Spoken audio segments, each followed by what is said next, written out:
We are still in lockdown. That means we're using more and more video conferencing all the time. If you're anything like me, I'm attending webinars all the time, Zoom live sessions, and also delivering them as well. This is the Spen and Nick Show. It's episode 24, and we're going to be talking about how to deliver the best Zoom live experiences you possibly can.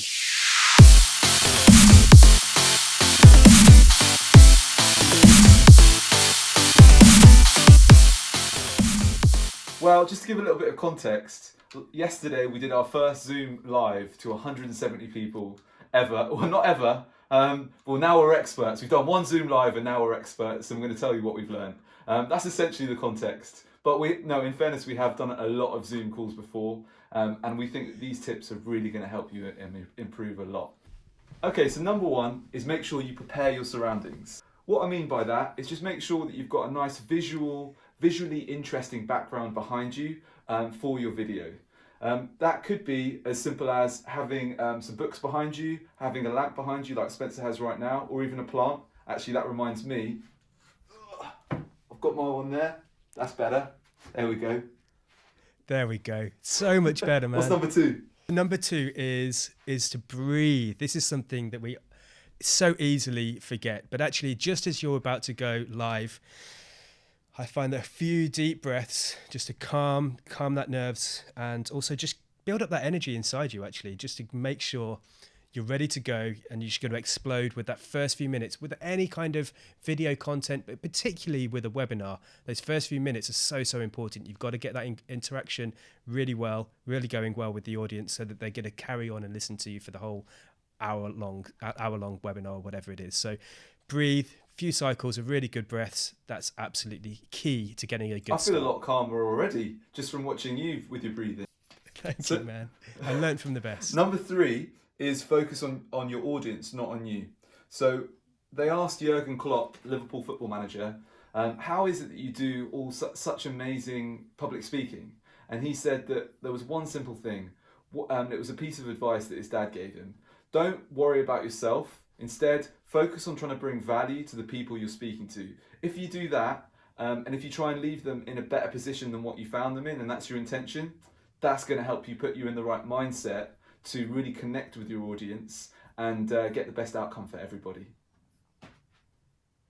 I love that, and I love that analogy with Jurgen Klopp as well. Something we've talked about before, but it's so powerful, focusing on your audience. And actually, with that in mind, let's go on to number 4, which is to interact with your audience. It's very difficult when you're delivering a webinar or something to hundreds of people like we did yesterday to kind of try to get that engagement. But I think if you're able to look at the chat as it's coming through, and just like, it's fine to go kind of off-piste, off your slides slightly, off your talk, just to kind of make sure you're pulling in those opportunities to interact with your audience. If you see someone say something, call them out, say their name, like shout them out on live, because that's going to make those people as individuals feel great. And it's also going to make other people that are listening think, oh, I'm going to interact with this. I'm going to start to put in some chat as well and see if they kind of answer my question specifically. So interact with your audience as much as you can.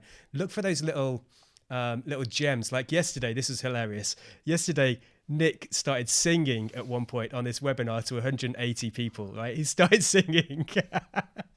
And the thing was, people started putting in chat, like dissing him about his singing voice and all this kind of thing, which was great because then we could interact and it was funny and it was engaging, and it just meant that we had this really, really cool community vibe going on within the webinar. So I think that's a really important thing, is to interact with your audience.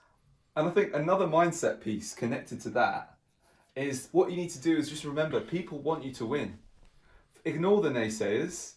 People actually want you to do well, and they're there to support you and they want to learn from you. So don't be worried that people are going to say bad things or think horrible things about you. Just go for it. Be yourself, be authentic, and that's the most important thing that you can do to create to come across better and interact better with your audience. Yeah, I love that. And on to number 6. Always make sure you're leaving time, regardless of how long your session is, for really good Q&A. Truly, this is where magic can totally happen. We did one, I think we ended up doing 25 minutes of Q&A in an hour-long webinar yesterday. There were some amazing questions from the audience, really interactive, really thoughtful questions that were kind of challenging us, but we were able to come and kind of have this dialogue with them to help them kind of solve some of their problems. So make sure you've got a Q&A. Absolute magic happens in those Q&A sessions. It's something that you don't often think about. It's stuff that your audience is looking for your insight in, and so therefore you're connecting even more with your audience. So yeah, make sure you've got good time for the Q&A. It's where magic happens. Gail Berry said something really interesting to me. She said, it's one thing intellectualizing this stuff, and it's another thing completely embedding it into your day-to-day practice. So it's so important that you set people a challenge at the end of the webinar to try and get them to actually apply one or two things from what you've covered in the next week. And when people say that they're going to do it and they've committed to it by writing in the chat box saying, yes, I'm going to do it, or they've agreed to it like by giving you a thumbs up, I find that they're much more likely because of that to actually follow through and implement some of the things that have been covered on the webinar. And it might not be things that you said, it could be something that's come up in the Q&A and they're like, oh, that's brilliant. And then they can apply it. So I really recommend that one. Set a challenge at the end. Fantastic. That's such a good one, you know. The more I think about that, and we've just been chatting about this already, obviously, but the more I think about that, the more important I think it is. It's that practice, but also we're able to hold people, or people feel like they're accountable because they've kind of set that public pledge that they're going to do this thing. Absolutely fantastic. Okay, on to number 8. This is an obvious one, but a lot of people just don't do it. Record it. Record your webinar sessions. And there's so many reasons for this, but one of them is, let's document content. A lot of the questions that we got yesterday was about how do you create your first videos? How do you kind of, figure out what you want to create, what content you want to create? It's about documentation. It's about documenting everything you do. Record it. If you've got your webinar happening through Zoom, you're probably using the camera in your laptop. Get another camera set up. Get a phone set up, taking a different angle to kind of document that process of you doing it. That's great content that your audience are going to want to see as well, especially the people that you're on the webinar with. They're going to want to come back and watch that stuff back again so they can see and remember some of those great moments that you said. So record it. Documenting everything that you do is so important. And also, particularly coming back to that Q&A thing, you can get that where those magic moments happen. That's more great content that you can share that love and share that value even more with your audience as well. And finally, number 9, don't be afraid to pause. And this is actually quite appropriate because my computer stopped recording there, so we had to actually pause for the technical issue. But what I mean for this one is don't be afraid to pause. Don't be afraid to pause, take a break, stop. Allow there to be some silence.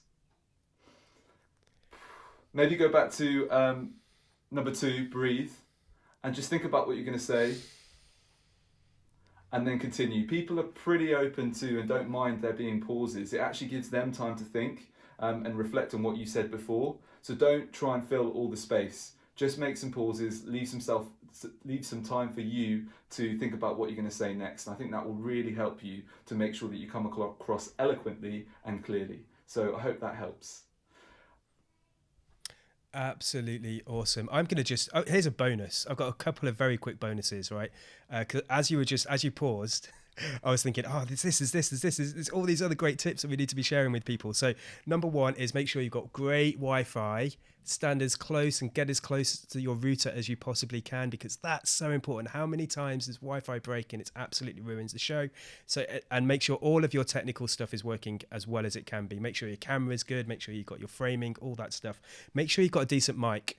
The sound quality is what really, really can put people off, and that can drive people away so quickly. So make sure you've got as good a mic. And then the final extra bonus one is, if you can, and this is like an amazing thing if you can get someone else to handle the technical side of things.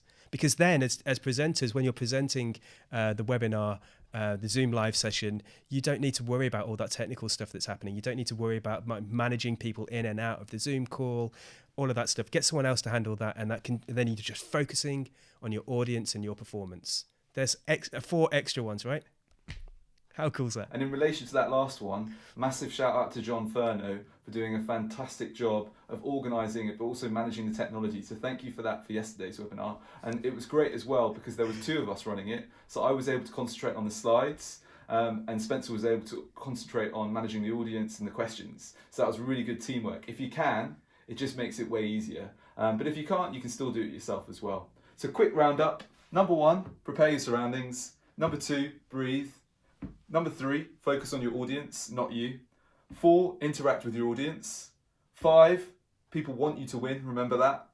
Number 6, magic happens in the Q&A, so always leave time for Q&A at the end of the session. Set a challenge for everyone, create a bit of accountability. Number 8, record it. Number 9, don't be afraid to pause. And our 4 bonus ones, Spencer?